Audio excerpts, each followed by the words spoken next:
John chapter 4, verse 7. A woman of Samaria came to draw water. "Give me a drink," Jesus said to her.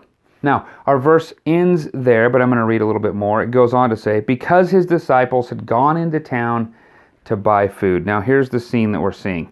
We read in the previous verse that it's about noon, so it's the middle of the day, it's hot. Now we have a woman of Samaria, who the Samaritans don't really interact with the Jewish people, but she's coming out about noon in the heat of the day to get water because something might be wrong. She doesn't want to connect with people, and we'll learn later in this narrative that she's got some issues. She has a troubled background. She probably has a very terrible reputation in the community, and likely it was easiest for her not to engage with any of the people that were coming out to get water in the cool of the morning or the cool of the evening. This was just better. And so here she is, probably thinking she doesn't want to encounter anybody. She goes out to the well, and darn it, there is a guy sitting there.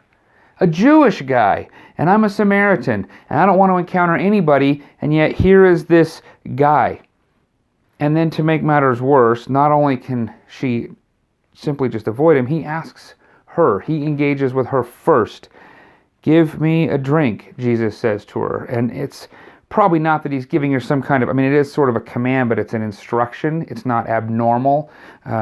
But yet now she has to engage with this guy in the middle of the hot part of the day who's sitting at the well as if, just coincidentally, as if he was hoping to have some kind of an encounter with this woman, like he had a divine appointment with the Samaritan woman. We're going to see how this is going to play out in a minute.